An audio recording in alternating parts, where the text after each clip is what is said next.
America. Without further ado, joining us now here on the John Fredericks Radio Network, Trucking the Truth Across America, Congresswoman, 10th District Republican Barbara Comstock, for those outside of the Washington, Virginia, metropolitan Maryland area. That is the northern Virginia suburbs outside of D.C., and Barbara Comstock, really the last Republican standing there in the world. And she's up for re-election again in November, and she's joining us now. Congresswoman, great to have you with us. Good morning, John. Good to be with you. So let's get right to what really matters. NHL, Game 7 tonight, Caps, Lightning. What do you think? I have to say, I'm following you a little bit along with the area, but I am not that much of. I don't know my hockey well, but let's hope we can get it. I'm going to help you out. Okay, say Go Caps. you really want the Caps to win, right? Just say that. Yep. They're your home team, no, right? So you really want the staff who are big fans. I know you want the Barbara wants the Caps to win. Hey, good to have you with us. Hey, how about this generic poll that just came out, Congresswoman, showing all of a sudden from nowhere Republicans pulling ahead of the Democrats? Came out last night. Even in the CNN poll, I mean, that was Democrats up by 16, then 12, then 8, then 3, then tied. Now Republicans ahead by 3. What's up with this? What's going on? Well, listen, what's been going on since the end of last year is we passed the first major tax reform in 30 years, and people are feeling it in their pocketbooks. They're getting raises, they're getting bonuses, they're getting increases in things like paid family leave, which companies have expanded because we provided tax incentives for that. And we are seeing a growth in the economy, a growth in 401ks that people have. And I should point out, every federal employee has what is called a thrift savings account, which is like a 401k. Whether you put something in it or not, you get something. So every federal employee, for example, in my district, has a piece in the economy doing better. So people are happy about that. You have an all-time, like a generational high in optimism for jobs and growth. And then we are seeing on the international front, and I think it is very much connected with, first of all, President Trump insisted, and this has been one of my top priorities since I ran for Congress, that we needed to fully fund our military. And the hollowing out that had been done during the Obama administration could not stand. So we did fully fund it in the recent budget that we passed. And now the president is doing things like withdrawing from the Iran agreement and really seeking, to denuclearize Iran, Korea, and so we have more strength of America on the international front, but also focusing on the American economy. And then today, MS-13, which is an issue that my predecessor, Frank Wolf, worked on for years, right. And we had reduced that here in the area. The president today is going to Long Island, where it's another area that, the big areas of MS-13 gang violence are Washington, D.C., Long Island, Houston, L.A., and I have a bill that the president has said he would sign when passed in the House on September 12th last year. The Criminal Alien Gang Removal Act, which says, when we pick up somebody, like has happened when I've been on ride-alongs with our local gang task force, we are going to deport them, and we're going to stop them, say like when that caravan was coming up from Mexico, we stop them at the border and say, no, you cannot come in.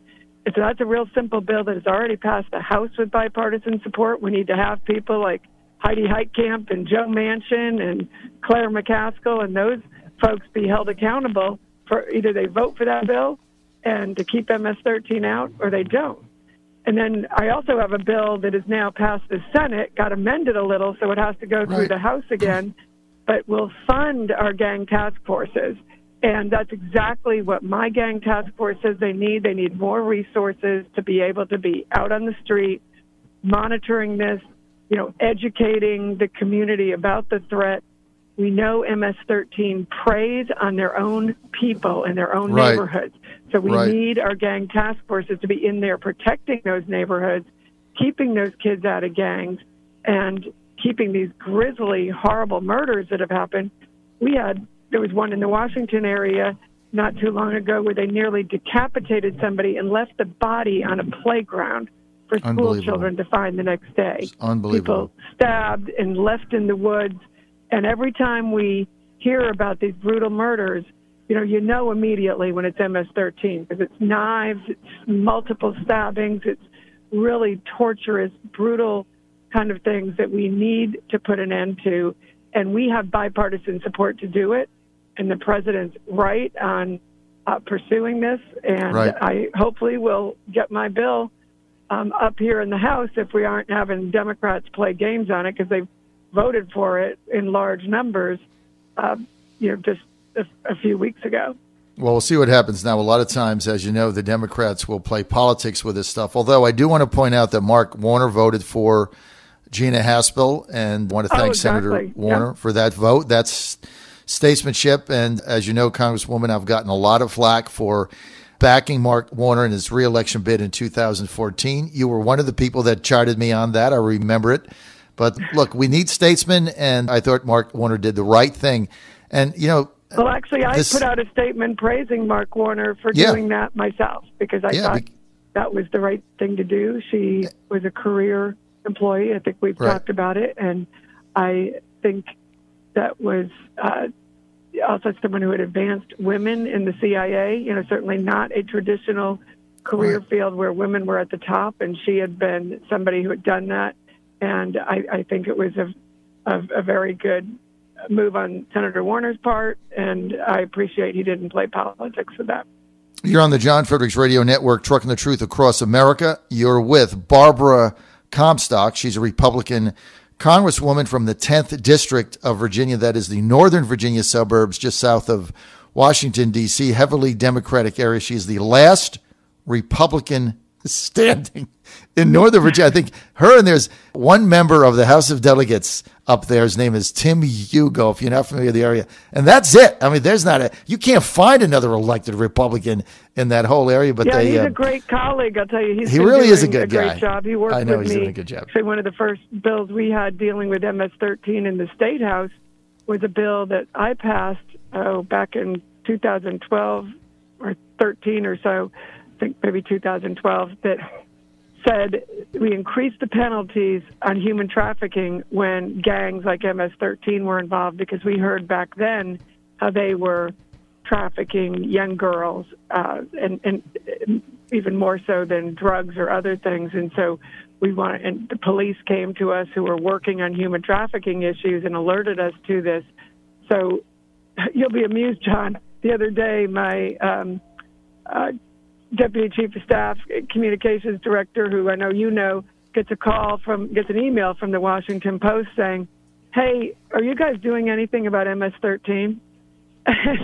Unbelievable. It was shocking, given the Washington Post actually has done some pretty good reporting on MS-13, detailing the rise and growth of MS-13 in our area, the grisly murders. They've covered the trials. And here you have this political reporter who doesn't even read the Post's own newspaper calling and asking us, hey, is this really a problem? And are you doing anything about it? I'd already passed 2 bills in the House.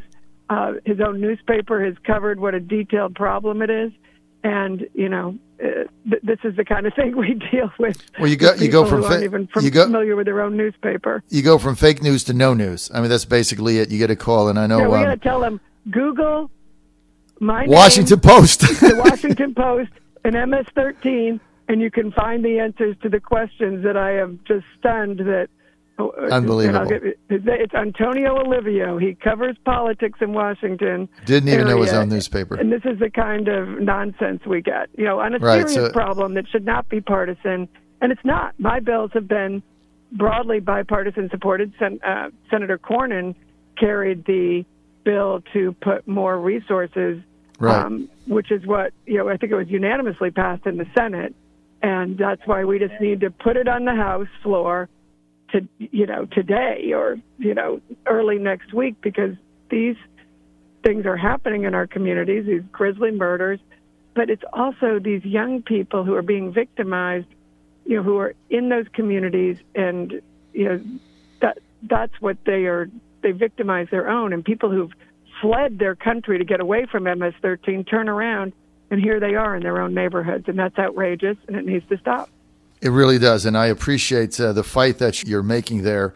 We're with Congresswoman Republican Barbara Comstock. She represents the Northern Virginia suburbs, and she is a Republican, as I said. She's also got a primary challenge on her hand. If you're in the area and you want to vote for Barbara, you're going to have to mark June 12th down on your calendar. That is primary day. She has a challenger there. If you want more information, you can go. People do need to ask for a Republican ballot because there's a Democrat primary that day. Oh, that's right. There is, yes. Primary, so we want them to ask for the Republican ballot.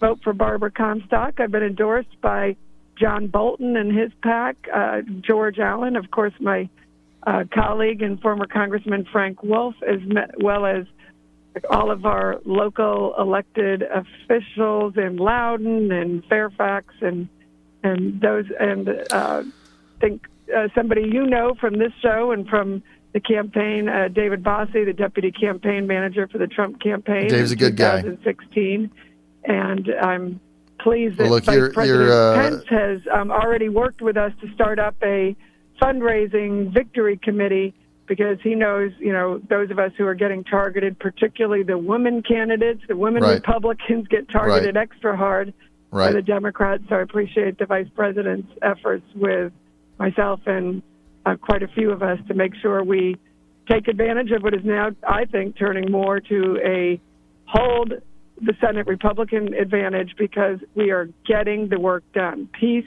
Well, look, I think you got a I think you got a shot, and community safety. You've got a shot to hold the House, and I told you this the last time we talked. Congresswoman Barbara Comstock, 2 months ago, I thought the chances of the Republicans holding the House were less than zero. Now I'm going to put it at 55%. You got this new poll that just came out. You couple this with 67% of Americans now believe that it's the best time to find a job in the U.S. This is the highest percentage in almost 2 decades of the Gallup polling. Optimism about the availability of good jobs has grown by 25% since Trump was elected. So, look, people feeling good about the economy. They're feeling good about the tax cut. They're feeling good about their prospects going forward. 5 million people in America, that's 5 million, have gotten a work bonus from their company because of the tax cuts. 85% of all Americans are getting more money in their paycheck every week or 2 weeks or month, wherever they get paid, because of the tax cut. Kids are moving out of the basement, thinking things are looking better. We want to get more people back to work, because one of the problems we have here in Virginia is we have lots of job openings, like things like 32,000 cybersecurity jobs, that you don't have to go to a 4-year college to get those jobs. We can get you into workforce training programs. They're shorter-term programs. Even in a business themselves, they'll train you. Our high schools are training kids on cybersecurity. And then you have good, high-paying jobs. We want to get people back to work. We have our farm bill that we do need to get passed, because our farmers need help, and we need to reform that area. Hold that thought, Congresswoman. Hold that thought. On food stamps, so we get people back to work, but then we also help them with the job training. Barbara, let's get to palace intrigue. Some of your colleagues getting restless with Paul Ryan said, well, there's talk under the radar here that maybe there's a movement underfoot to oust him even before the midterms come up. Any truth at all to that? I sit on I'm on the floor when we're voting every day, and we're talking to our colleagues. This kind of palace intrigue is more maybe a few people who want to create that, and there's a willing media that would like to create that. So we're focused on getting more of this legislation passed. Just this week, we passed 14 veterans bills, for Memorial Day. A number of them, hopefully, that the president will be able to get to his desk to sign, things that are reforming, choice in health care for our veterans, a lot of the priorities that Republicans and the president laid out to, really do right by our veterans. We passed yesterday, and you may remember from the State of the Union, the president talked about the right to try legislation for terminally ill patients who, there's a drug available, but it hasn't been cleared by FDA yet, but it's gone through trials. You're facing death, and you just want a shot at something. That bill got passed yesterday on the House floor. It's already passed the Senate. It's going to the president's desk. He already said he'd sign it. That's an incredible bill. And we passed a childhood cancer bill. I mean, we are really getting things done. So that's what goes on day to day. I think the wannabe people who probably are never going to be speaker like to create the intrigue and create the stories. But day to day, what we're doing is putting good legislation on the president's desk that, as you've discussed on the economy, that positive economic upturn. But then, things like childhood cancer to give people more access to treatments there, and right to try legislation that the president just talked about in January. Now we're passing. These are the kind of things that are really kitchen table issues that people face in their everyday lives, and we're getting things done. The opioid crisis is another area. The president said it was going to be a national priority, and we have passed quite a few bills already in that front, put $4 billion more in resources into the budget. That actually I get attacked, by my primary opponent for supporting the bill that the president signed for fully funding our military and fully funding the president's commitment on what he called a national health emergency.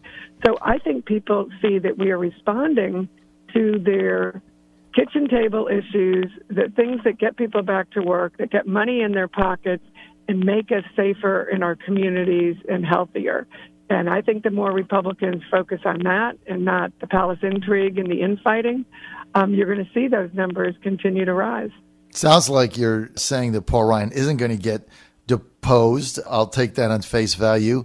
We're out of time for this segment. I want to thank Barbara Comstock for being with us. More information, you can go to Barbara Comstock for Congress Talk. But if you Google it, it'll come up, Barbara Comstock for Congress.com. Exactly. Barbara, I bet against you once. I'm done. You're going to win again. This is the John Fredericks Radio Network, Trucking